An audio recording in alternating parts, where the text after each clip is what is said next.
Vamos a ponernos de pie.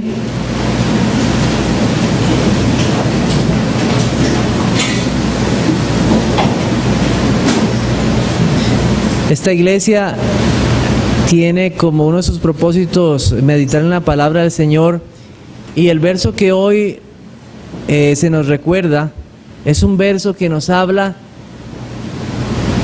de ese llamado de Dios al corazón. Que todo aquel que ha sido salvado sabe que es Dios quien le llamó, y le llamó de forma poderosa.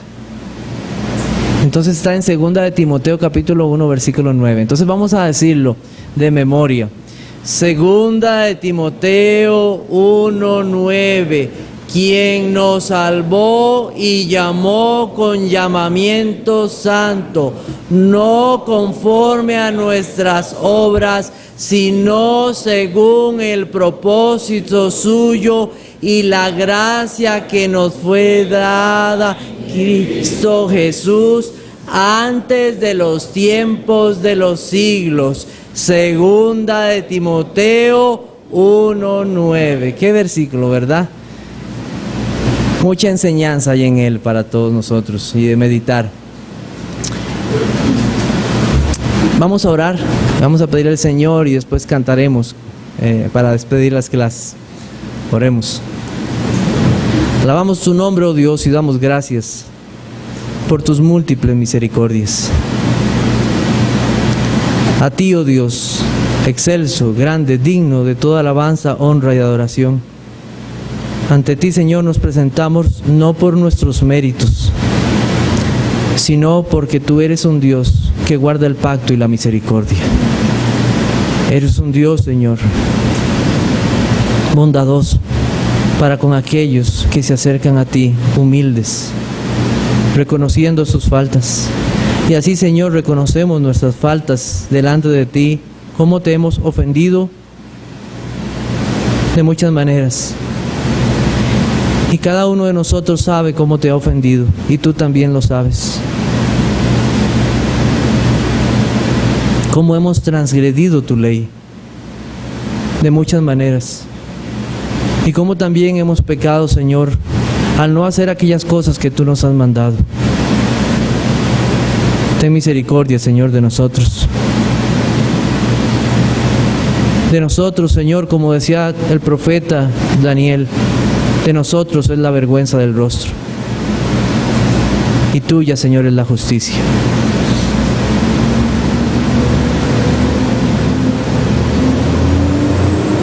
Confesamos nuestras faltas delante de ti y confiamos que es solamente en tu Hijo Jesucristo que nos presentamos en este que es tu día delante de ti. Que sea tu Espíritu Santo, oh Dios, guiándonos a través de tu palabra, enseñándonos, guiándonos, haciendo que nuestros oídos estén atentos a tu voz, inclinando nuestras conciencias y nuestros corazones a tu palabra. Guía a los maestros que han de hablar a los niños.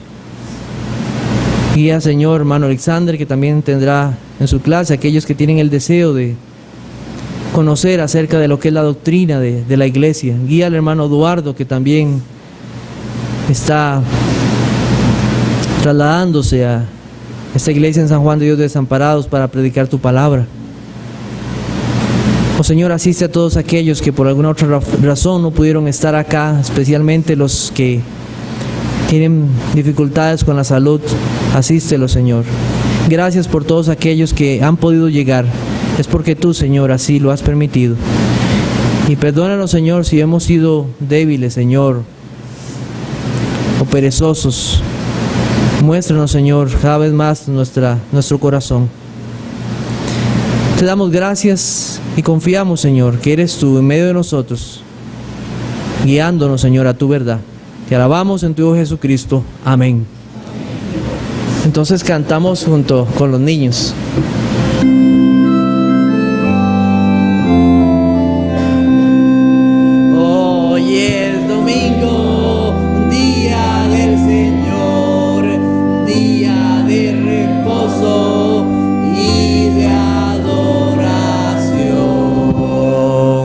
Entonces pueden pasar los niños, los de la clase acá, los otros pueden tomar asiento.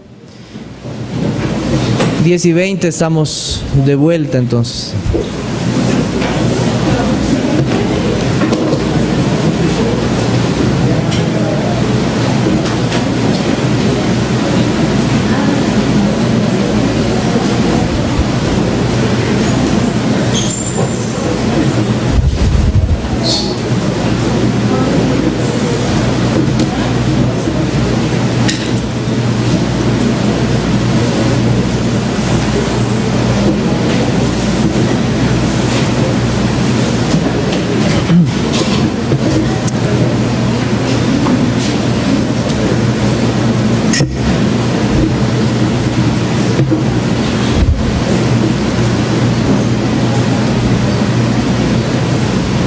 Si me pueden cerrar la puerta.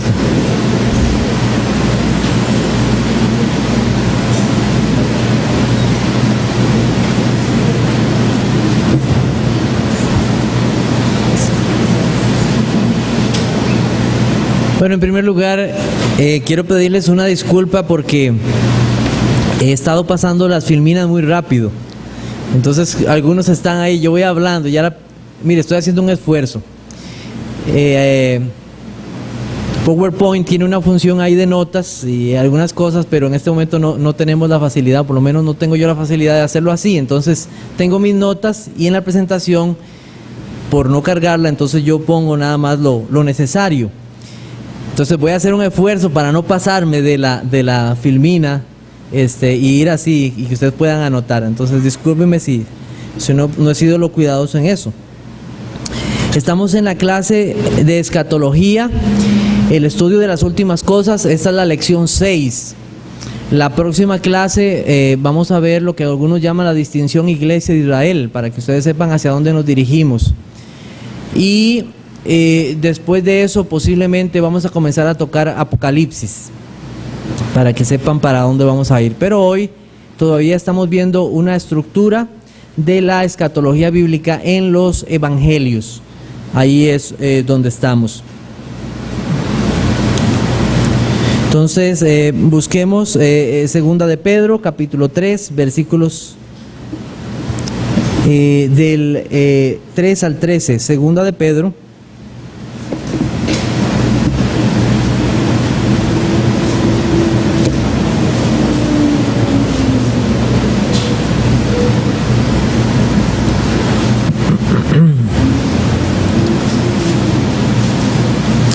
Voy a leer para ustedes Segunda de Pedro, capítulo 3, versículos del 3 al 13. Dice así: sabiendo primero esto, que en los postreros días vendrán burladores andando según sus propias concupiscencias, y diciendo: ¿dónde está la promesa de su advenimiento? Porque desde el día en que los padres durmieron, todas las cosas permanecen así como desde el principio de la creación. Estos ignoran voluntariamente que en el tiempo antiguo fueron hechos por la palabra de Dios los cielos y también la tierra, que proviene del agua y por el agua subsiste. Por lo cual el mundo de entonces pereció anegado en agua. Pero los cielos y la tierra que existen ahora están reservados por la misma palabra, guardados para el fuego en el día del juicio y de la perdición de los hombres impíos. Mas, oh amados, no ignoréis esto, que con el Señor un día es como 1000 años y 1000 años como un día. El Señor no retarda su promesa, según algunos la tienen por tardanza, sino que es paciente para con nosotros, no queriendo que ninguno perezca, sino que todos procedan al arrepentimiento. Pero el día del Señor vendrá como ladrón en la noche, en el cual los cielos pasarán con gran estruendo, y los elementos ardiendo serán deshechos, y la tierra y las obras que en ella hay serán quemadas. Puesto que todas estas cosas han de ser deshechas, ¿cómo no debéis vosotros andar en santa y piadosa manera de vivir, esperando y apresurándoos para la venida del día de Dios, en el cual los cielos encendiéndose serán deshechos, y los elementos siendo quemados se fundirán? Pero nosotros esperamos, según sus promesas, cielos nuevos y tierra nueva, en los cuales mora la justicia. Entonces, el tema de este pasaje que hemos leído es la certidumbre de la promesa de Cristo, y estamos hablando de cuál promesa de Cristo, cuál es su segunda venida. De eso es lo que estamos hablando. Aquí la palabra día del Señor es equivalente a la venida de Cristo, o también lo que es el día de Dios. Versículo 10 dice el día del Señor. Versículo 12 también nos habla de eso, el día de Dios. ¿Y cuál es ese? Es quien se nos habla en el versículo 9, el Señor no retarda su promesa. A eso se está refiriendo, día del Señor, su día. Esa es la promesa del Señor, su segunda venida. A eso se está refiriendo, o son equivalentes. No hay ningún problema. El versículo 2, versículo 8, versículo 9, versículo 15, está hablando del mismo tema, el Señor, el que vendrá. De eso se está refiriendo, al Señor Jesucristo, para que no tengamos entendido que todo se refiere a lo mismo. ¿Por qué fue necesaria esta explicación del apóstol Pedro sobre la venida de Cristo? ¿Cuál fue la razón de todo esto? Porque en el versículo, al inicio, en el versículo 13 nos dice cuál es la razón que él tuvo que traer esta explicación del día del Señor. ¿Cuál era? Porque habían ¿qué? Habían burladores, personas que querían cambiar o hablar en contra o decir cosas que no correspondían a la venida de nuestro Señor. Entonces, ¿Jesucristo regresará realmente? ¿Habrá un juicio? Se preguntaban estos burladores acerca de la promesa de Cristo. Entonces, esa fue la razón por la cual el apóstol Pedro tuvo que traer esta explicación. Entonces, ¿cuáles serían los resultados de que las personas negaran ciertas cosas? Entonces el apóstol Pedro lo primero que establece, como lo establece cuando nosotros debemos de predicar el evangelio, es que todos tenemos un creador y que todos vamos a tener que dar cuenta delante de ese creador. Si usted está hoy aquí en esta mañana y es su primera vez, déjeme decirle lo siguiente: sus padres, sus progenitores fueron los medios que Dios usó para que usted viniera a este mundo, pero el que le dio la vida fue Dios.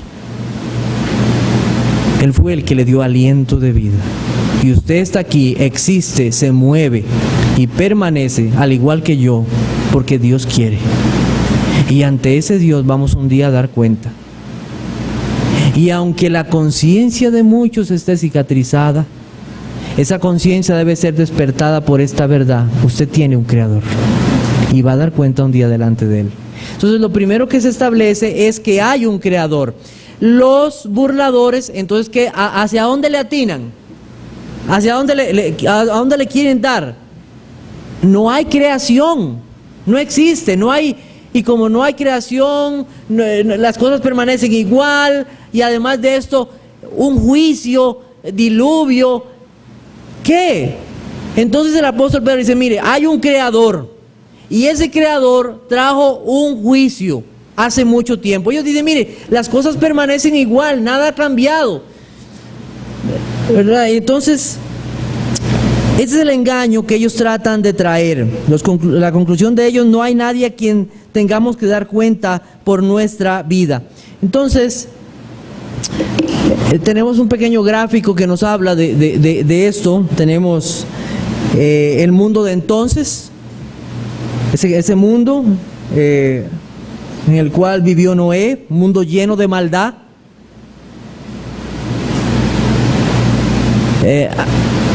Ayer mi hija nos hizo una pregunta interesante, ¿sabe? Estábamos leyendo algo de eso, no sé si fue el viernes o ayer, creo que fue el viernes más bien, y los niños.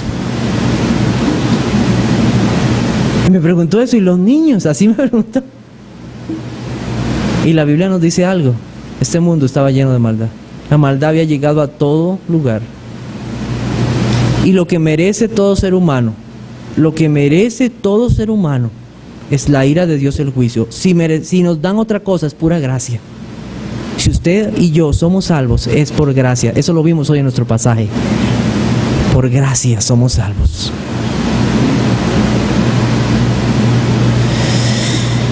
Entonces, la maldad se había desbordado de una manera. Y entonces Dios manda juicio a este mundo. Alguien me preguntó qué significa la palabra anegado la semana pasada.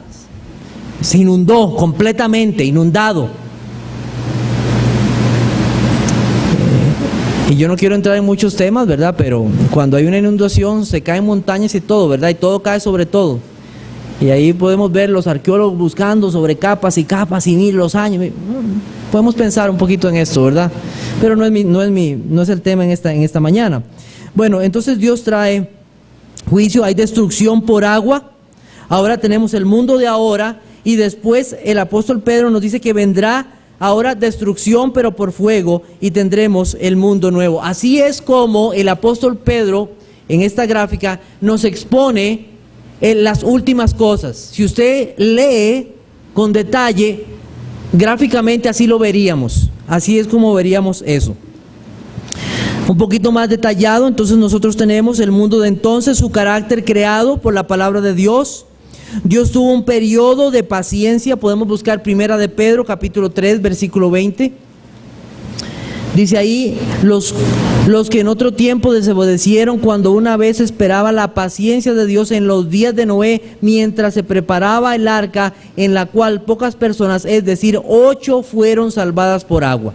Entonces mire, Dios en su paciencia, la consumación pereció anegado en agua, este mundo, este diluvio que vino. Entonces ahora tenemos el mundo de ahora. ¿Cuál es su carácter?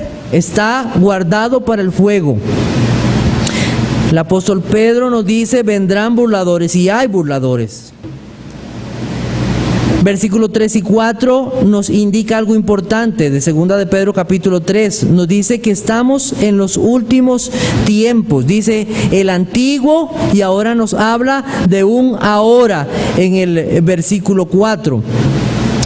Y versículo 7 más bien. En el versículo 4 dice, y diciendo, ¿dónde está la promesa de su advenimiento? Porque desde el día en que los padres durmieron, todas las cosas permanecen así como desde el principio de la creación, el mundo antiguo.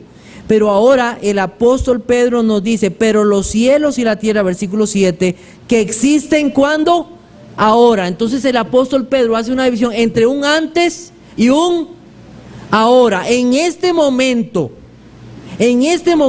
esta tierra está esperando el juicio de Dios. Su consumación, ¿cuándo será esto? Bueno, esto vendrá cuando sea la venida del Señor. Así será. La promesa de su advenimiento, eso marcará eso. Versículos 10 y 12. Pero el día del Señor vendrá como ladrón en la noche, en el cual los cielos pasarán con gran estruendo, y los elementos ardiendo serán deshechos, y la tierra y las obras que en ella hay serán quemadas.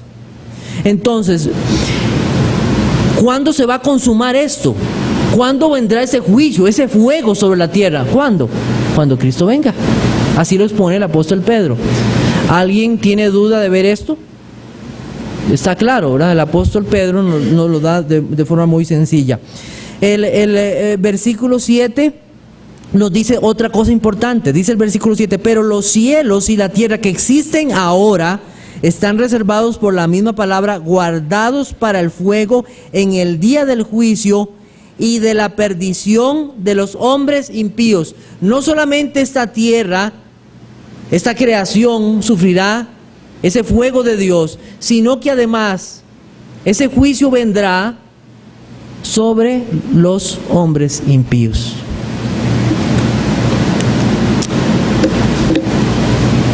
Ese fuego, entonces, ¿qué tenemos? Después de ese fuego de Dios, de ese juicio de Dios, versículo 6 nos habla de ese juicio que vino. Y ahora el versículo 13 nos habla que después de ese juicio que vendrá de parte de Dios, ¿qué esperamos? Versículo 13, pero nosotros esperamos, según sus promesas, cielos nuevos y tierra nueva en los cuales mora la justicia. Su consumación, versículo 18 al final. Vamos a ver capítulo 3, versículo 18. Dice, antes creced en la gracia y el conocimiento de nuestro Señor y Salvador Jesucristo. A Él sea la gloria, ahora y hasta el día de la eternidad. Bueno, entonces quiero aclarar algunas cositas con más detalle acerca de esto. Muy bien. La semana pasada quedamos claros con esto, cuando en el versículo 9 dice, el Señor no retará su promesa, según algunos la tienen por tardanza, sino que es paciente para con nosotros. ¿Esos nosotros quiénes son? ¿Es toda la humanidad o quién es? ¿Quién es? Los creyentes, la iglesia. ¿Cómo lo sabemos? Versículo 8, oh amados. Versículo 3, capítulo 3, versículo 1, amados. Capítulo 1, versículo 1. A los que habéis alcanzado por la justicia de nuestro Dios, Salvador Jesucristo, una fe igualmente preciosa que la nuestra. La iglesia. Se está hablando a la iglesia. Hasta que se complete el número de los elegidos. Es paciente para con nosotros. Entonces no se habla de una salvación universal. Eso quedó claro. Muy bien.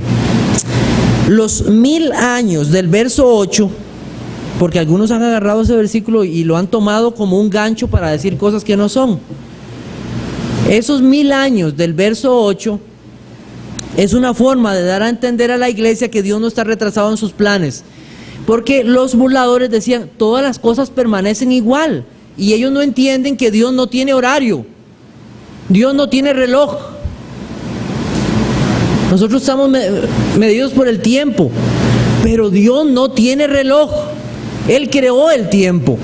Entonces lo que está diciendo el apóstol Pedro con esa explicación es que para ellos todo está igual, pero en el cronómetro, en el tiempo, en la eternidad, en el decreto eterno de Dios, todo va funcionando según su plan. Eso es lo que el apóstol Pedro quiere dar a entender. Porque algunos usan este pasaje para decir lo siguiente: como un día son 1000 años, entonces tenemos 6 días de creación y uno de reposo, estamos en el año 6000. Yo he escuchado explicaciones así. Ese tipo de cosas, no usen ese pasaje para eso. El apóstol Pedro lo que quiere dar a entender ahí es que Dios no está retrasado con sus planes. Cosas como esas han usado eso. Entonces estamos claros con eso, ¿verdad? El diluvio y su significado. La tierra anegada, cubierta completamente por agua, fue algo que Noé como su familia vieron. Es interesante que los que cuidaron, los que Dios cuidó, esas 8 personas, vieron el juicio de Dios. Y en medio del juicio de Dios, Dios los guardó. Amén. Fueron salvados. Es un juicio sobre toda la humanidad. Fueron guardados. Y este juicio anticipa el que vendrá. Eso es lo que quiere decir Pedro. Como ya hubo un juicio, pues no crean que las cosas permanecen igual. Ya hubo un juicio, vendrá otro juicio. Pero esta vez no por agua, sino por fuego. Así es como el apóstol Pedro da a entender estas cosas. El verso 7 nos revela 2 cosas importantes con respecto a esto que nosotros vemos con respecto al juicio. Su juicio y la ira venidera. La tierra experimentará un juicio por fuego, como lo explica el versículo 10. Dice, pero el día del Señor vendrá como ladrón en la noche, en el cual los cielos pasarán con gran estruendo y los elementos ardiendo serán deshechos y la tierra y las obras que en ella hay serán quemadas.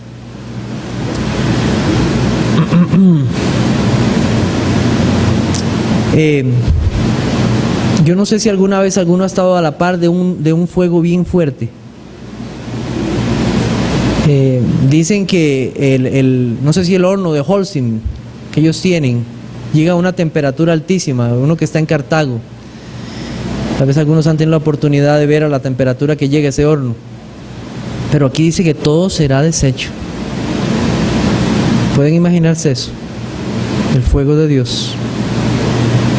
Increíble, ¿verdad? Pues eso pasará. Ahora, esto no significa aniquilación o destrucción. Cuando vino el diluvio, dejó de existir la tierra. ¿Hizo el Señor otra tierra? Porque hay algunos que hablan, y futuristas hablan de que esta tierra será destruida completamente, dejará de ser. El diluvio no destruyó la tierra. Todo lo superficial se fue, quedó destruido. La vida dejó de ser, pero la tierra siguió existiendo. Debemos de quitarnos esa idea de que Él va a explotar esta tierra y... No va a ser así. No es así. Esta tierra será limpiada de la maldad que ha sufrido por causa del pecado de los hombres. En el diluvio se realizó un juicio y la tierra no fue quitada. Fue limpiada por Dios. Tendremos un cielo nuevo y una tierra nueva en los cuales mora la justicia. Y pregunto, ¿en cuál siglo será esto? ¿Se acuerdan que estamos viendo 2 siglos? ¿Dónde lo pondrían ustedes? ¿En este siglo o el siglo venidero vendrá esa tierra nueva? En el siglo venidero. ¿Verdad? Estamos aprendiendo acerca de esto. ¿Será este el estado eterno del cual habla el versículo 18? Que dice 3:18, y hasta el día de la eternidad. Ok. La perdición de los hombres impíos que se menciona en el versículo 7. Dice, pero los cielos y la tierra que existen ahora serán reservados por la misma palabra, guardados para el fuego en el día del juicio y de la perdición de los hombres impíos. Cuando la Biblia dice la perdición de los hombres impíos, no significa la aniquilación. ¿Usted sabe qué es aniquilar? O sea, ya no existe más. Lo pulvericé. Cuando la Biblia habla en estos términos, no se refiere porque algunos falsos maestros y sectas enseñan, y hay personas que creen que cuando uno muere, ahí quedó todo ya. Es que el infierno es en esta vida ya, y cuando uno muere ya está, ahí llega todo. El versículo 7 nos habla de la perdición de los hombres impíos. Eso no significa que todo queda ahí o muere ahí. Lo que está hablando es de un castigo eterno y una destrucción eterna. Busquemos 2 de Tesalonicenses 1:9. 2 de Tesalonicenses 1:9.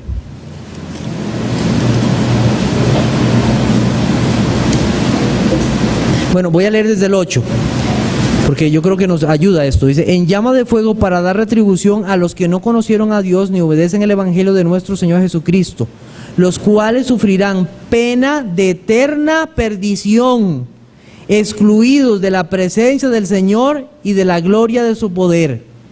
Es eterna perdición, no es eliminación. Mateo 25:46. Busquemos otro pasaje. Mateo 25:46.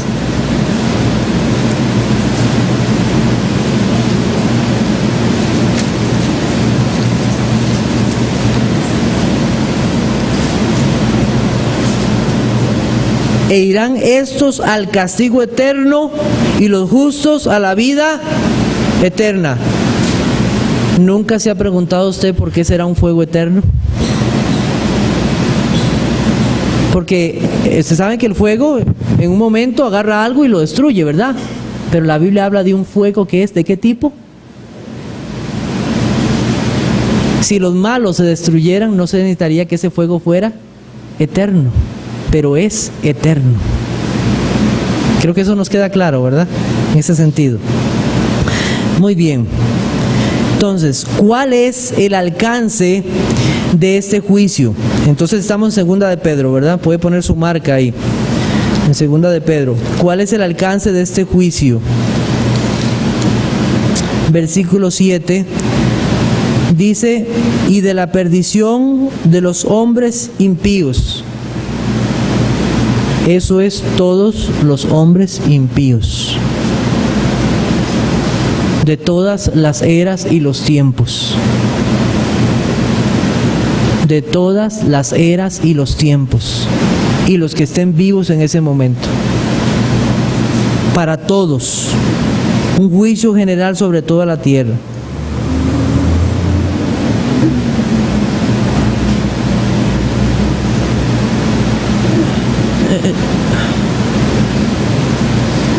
Nada más quiero que sepan que el apóstol Pedro está haciendo un énfasis aquí en esos burladores, y eso es lo que están hablando, es por eso él hace un énfasis en este punto específicamente. Entonces, la venida del Señor, ¿cómo será?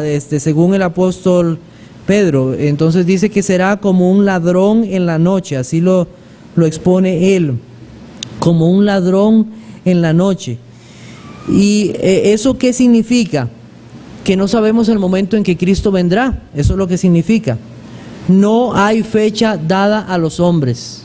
No hay fecha dada a los hombres. No existe. Hay algunos que dicen que como Cristo solo dijo que nadie sabía el día y la hora, pero algunos han apuntado el mes y el año. Han llegado a eso. Y tal vez nos da risa, pero la gente hace eso. No, o sea, como ladrón en la noche, dice. Fijémonos que inmediatamente esa venida del Señor trae sobre los hombres juicio. Versículo 10, pero el día del Señor vendrá como ladrón en la noche. Es un como ladrón, ¿verdad? Está dando un entender. En los cuales los cielos pasarán con gran estruendo. O sea, inmediatamente el Señor viene y ¿qué hay? Juicio. No 1000 años después, juicio en ese momento. Así es como dice la palabra del Señor. Ese mismo versículo 10 dice, pero el día del Señor vendrá como ladrón en la noche, en el cual, no dice al final del cual vendrá un juicio, no dice en el cual, en ese momento vendrá. La versión, la nueva versión internacional nos explica bastante bien este pasaje. Dice así, pero el día del Señor vendrá como un ladrón. En aquel día, a los que tienen la versión internacional o la andan por ahí, en aquel día los cielos desaparecerán con un estruendo espantoso, los elementos serán destruidos por el fuego y la tierra con todo lo que hay en ella será quemada. En aquel día, entonces señala. Entonces en el verso 11 es claro este sentido de proximidad. Dice, puesto que todas estas cosas han de ser deshechas, ¿cómo no debéis vivir? ¿Cómo no debéis vosotros andar en santa y piadosa manera de vivir? Entonces, Pablo nos está hablando de esa proximidad de la venida de Cristo, la urgencia de asegurarnos de si usted está en Cristo o no. Si usted está en esta mañana y usted está diciendo, esto es mucha materia y esto es cansado, quiero que quede usted este pensamiento en su mente y en su corazón. ¿Está usted en Cristo o no está en Cristo? ¿Le pertenece usted al Señor o no le pertenece al Señor? Eso debe quedar claro. El día del Señor revelará eso. Tal vez yo no pueda determinar eso en este momento en su vida, pero en ese día todas las cosas quedarán aclaradas. No se confíe. No habrá oportunidad en el día en que Cristo venga. Y usted dice, no, que tiene que haber una oportunidad. Hay un campito, va a haber. En el momento en que Él viene y yo lo veo, ahí, yo me arrepiento. Pedro está diciendo, no hay oportunidad. No hay. No piense en eso. Eso le debe quedar claro. Vendrá juicio a los impíos, destrucción de todas las cosas, y se entrará inmediatamente en el estado eterno para los hijos de Dios. Entonces tenemos unas conclusiones generales de este pasaje: el tiempo del juicio y la segunda venida de Cristo. Los resultados del juicio son vida eterna y castigo eterno. El alcance del juicio es general o universal. Hay un llamado del apóstol a considerar nuestra vida delante del Señor. Vamos a irnos ahora a 2 de Tesalonicenses capítulo 1, versículos 3 al 12. 2 de Tesalonicenses capítulo 3, versículos 1 al 12. Vamos a comenzar a estudiar lo que el apóstol Pablo dijo con respecto a la venida del Señor con más detalle.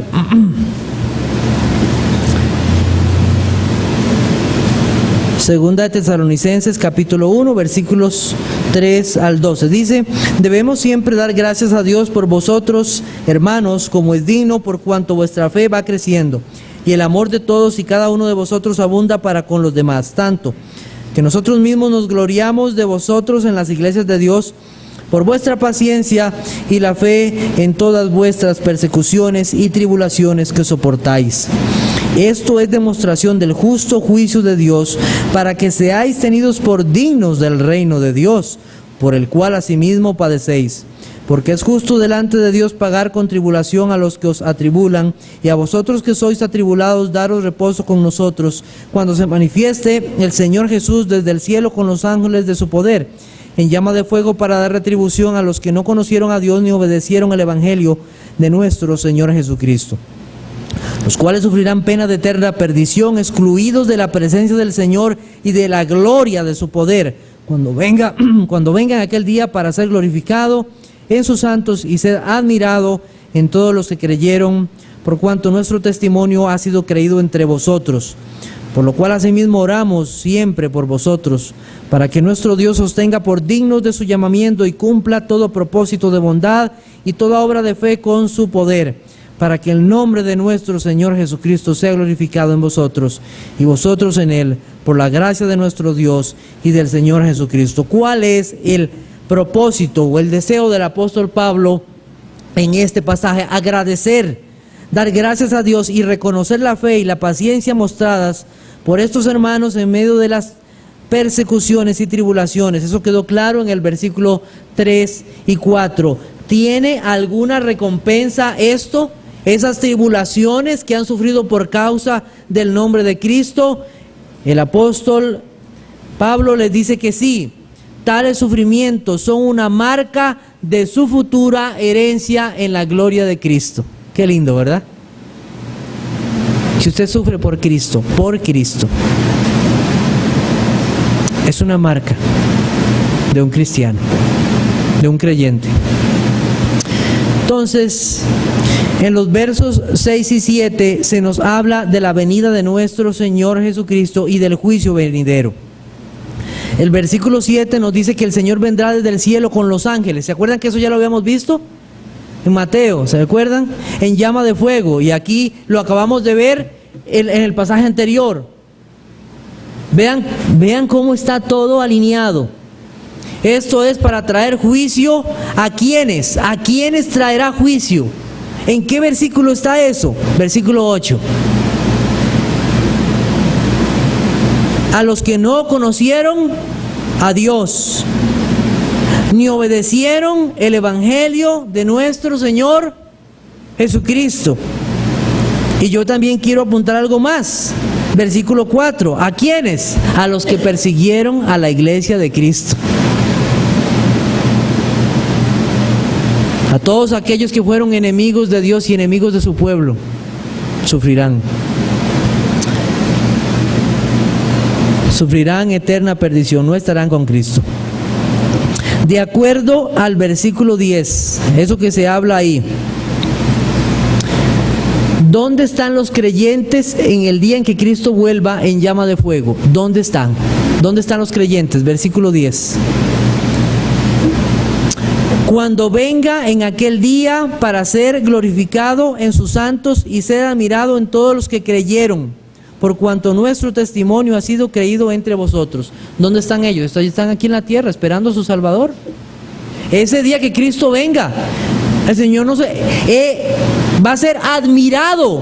Él viene en su gloria. ¿Y qué hacen los creyentes? Lo admiran, lo glorifican, lo honran. Glorificado por sus santos, el pueblo de Dios. Eso es lo que pasa, están en la tierra. Muy bien, entonces aquí tenemos otra vez otro grafiquito de esta exposición. El pueblo de Dios es atribulado y perseguido, hay persecución. Cristo viene en llama de fuego, juicio a los que no conocieron a Dios, no obedecen el evangelio, tribulación a los que persiguieron a la iglesia de Cristo. Y los hijos de Dios esperan a Cristo, dignos del reino de Dios. ¿A dónde? Al reposo eterno. Creo que es claro, ¿verdad? Ahí esto como está explicado. Vamos a 1 Tesalonicenses 4, 13 al 18 y 5, 1 al 11. Este es uno de los pasajes que es el caballo de batalla de los dispensacionalistas. ¿Por qué? ¿Por qué? Y creo que la primera frase habla de eso, en la Filmina. Entonces a eso quiero ir. La primera consideración de este pasaje, bueno, yo creo que debemos de leerlo, ¿verdad? Mejor vamos a leerlo. Si alguno no lo conoce, entonces vamos a leerlo. 1 Tesalonicenses 4, del 13 al final y 5 al 11. Dice: tampoco queremos, hermanos, que ignoréis acerca de los que duermen, para que no os entristezcáis como los otros que no tienen esperanza. Porque si creemos que Jesús murió y resucitó, así también traerá Dios con Jesús a los que durmieron en él. Por lo cual os decimos esto en palabra del Señor, que nosotros que vivimos, que habremos quedado hasta la venida del Señor, no precederemos a los que durmieron. Porque el Señor mismo, con voz de mando, con voz de arcángel y con trompeta de Dios, descenderá del cielo, y los muertos en Cristo resucitarán primero. Luego nosotros, los que vivimos, los que hayamos quedado, seremos arrebatados juntamente con ellos en las nubes para recibir al Señor en el aire, y así estaremos siempre con el Señor. Por tanto, alentados los unos a los otros con estas palabras.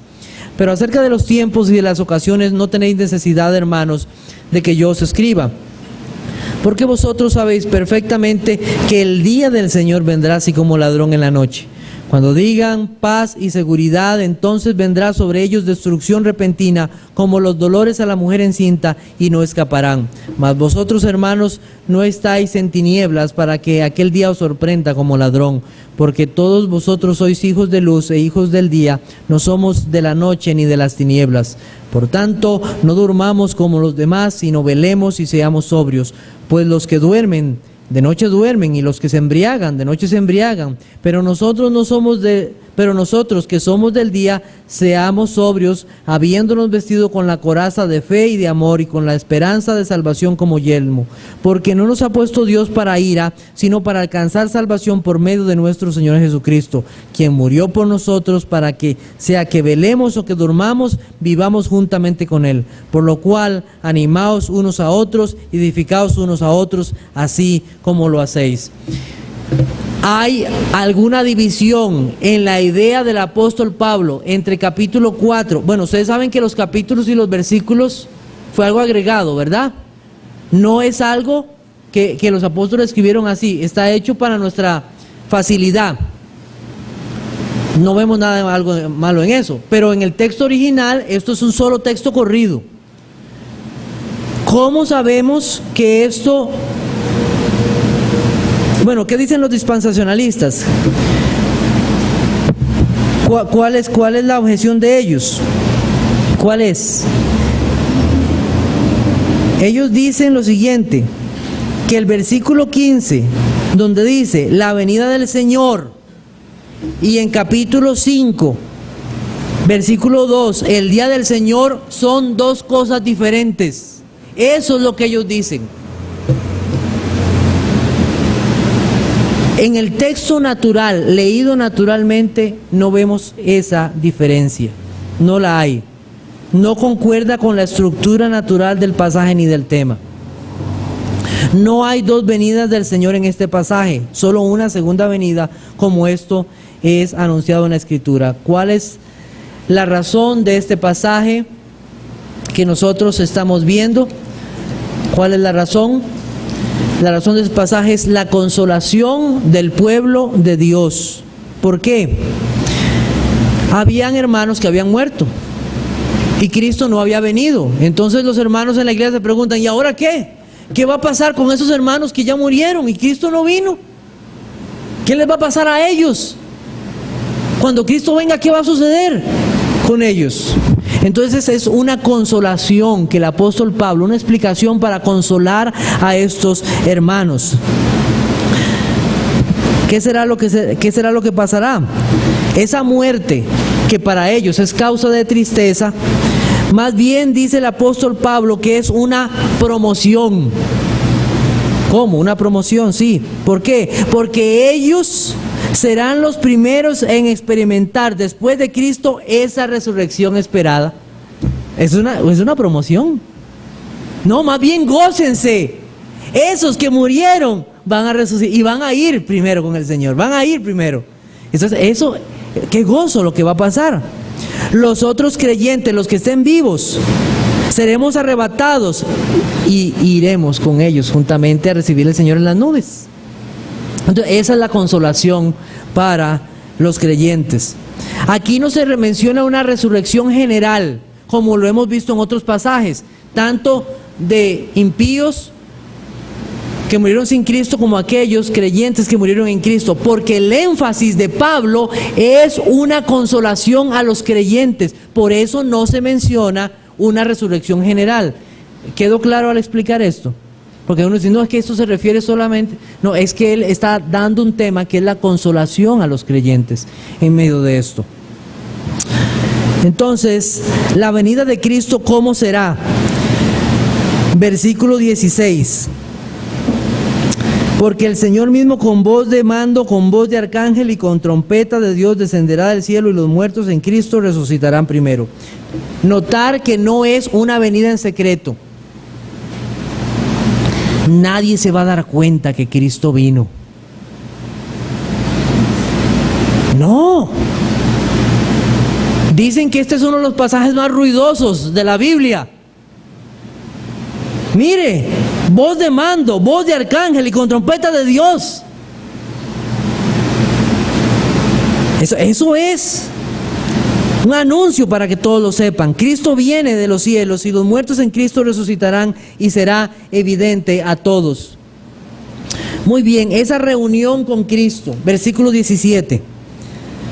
Luego nosotros, los que vivimos, los que hayamos quedado, seremos arrebatados juntamente con ellos en las nubes para recibir al Señor en el aire, y así estaremos siempre con el Señor.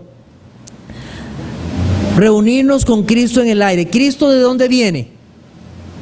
De los cielos, ¿ok?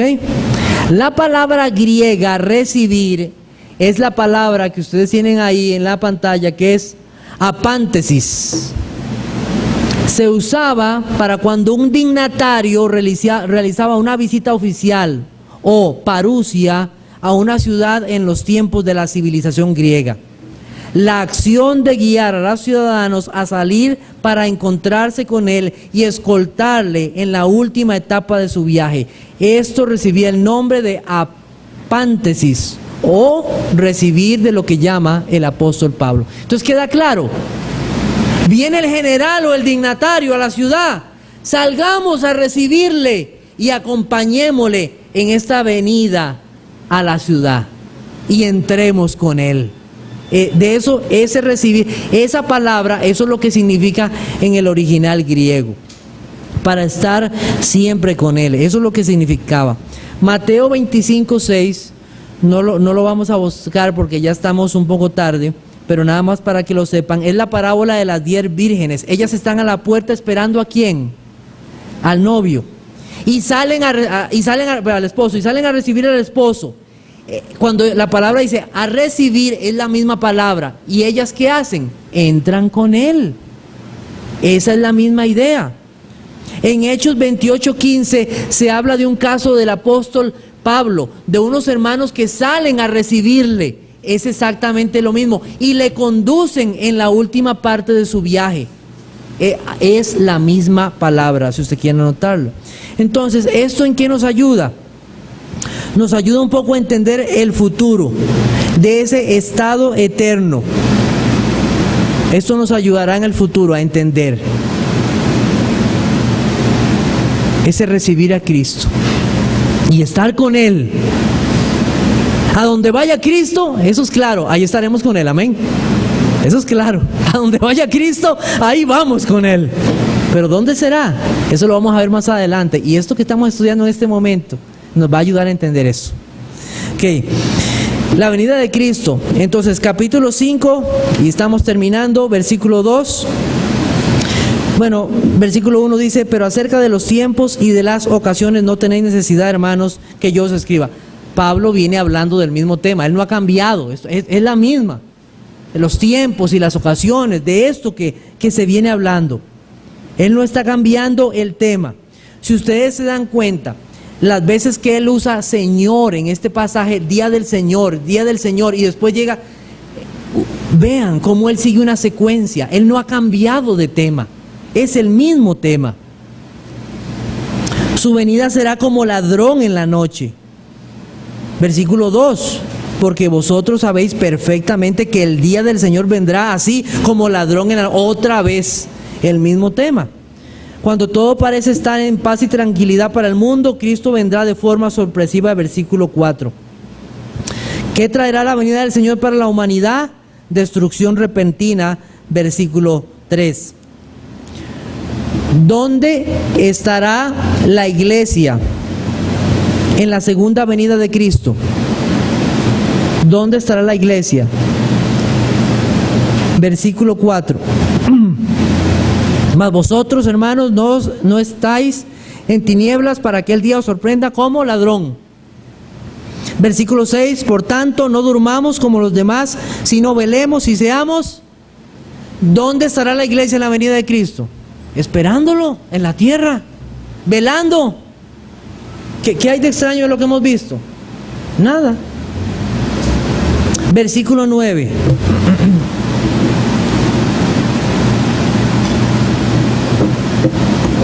Porque no nos ha puesto Dios para ira, sino para alcanzar salvación por medio de nuestro Señor Jesucristo. Ahí está. Ve. No va a haber tribulación para los creyentes, porque ahí está. Tenemos un problema. La palabra ira no se refiere a tribulación, sino se está refiriendo a ese último día en que Cristo venga. Buscamos un pasaje en 1 Tesalonicenses 1:10.